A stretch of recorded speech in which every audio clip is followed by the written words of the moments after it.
I remember how poor my family was, and I was reminded specifically when we went to the grocery store.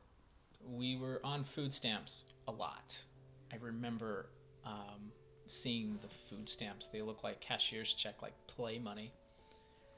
And I remember sometimes we couldn't get them, sometimes we had them, some we didn't. But when we did have them, it was an awesome time because we could go to the grocery store and we usually bought more stuff than we normally would because we had more money or play money. And then there were some times when my mom wouldn't count properly.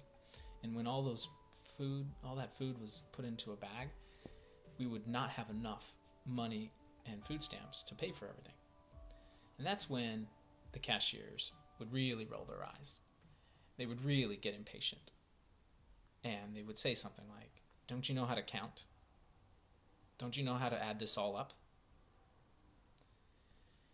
Man, I do not like it when my people talk to my mom like this. And so I felt defensive. Like, man, that's my mom you're talking to. Sometimes the food stamps would run out. And I think they only came in like once a month. And so the last week of the month could be pretty hard in terms of food.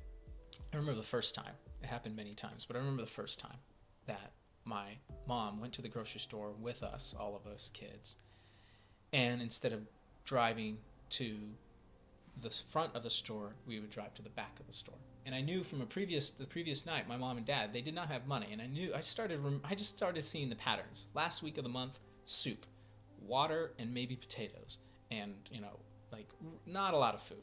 And so we would go to the store, but she went to the back, and I was trying to figure out why this was the case because this didn't feel right.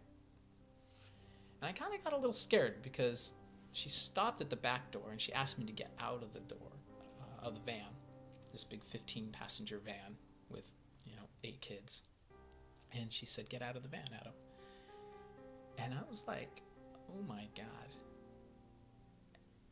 The thought crossed my mind that I was gone. Like, she was going to get me out of the van, close up the van, and drive off. I thought it was logical from one perspective, less mouths to feed. So she gets me out of the van and she said, "Go and walk over there." She pointed to this big brown dumpster. It's like 7 feet tall, 7 feet wide, big thing, big square box. She said, "Go over there and open up the door."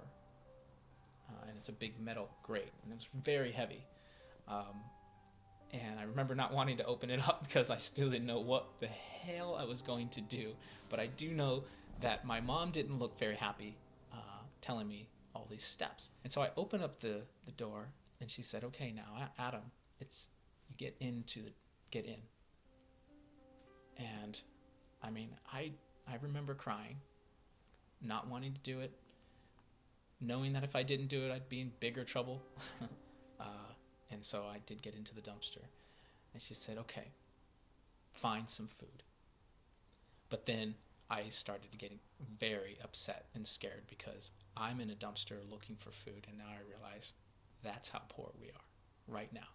I'm looking for food, not just for myself, but for 9 other mouths. And I was like, oh my God. And I remember playing this game that in order for me to just function inside that dumpster. And this game was to pretend that it was not happening.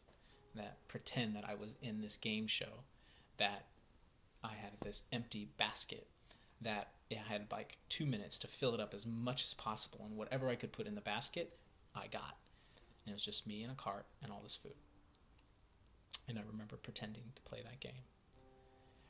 I remember putting on that mask, that this isn't real. I don't like what I'm seeing, so I'm going to pretend that it's going to be something else. All of a sudden, the secretary starts to cry, and I don't understand why. And then I start to see the secretary, and her face starts to change.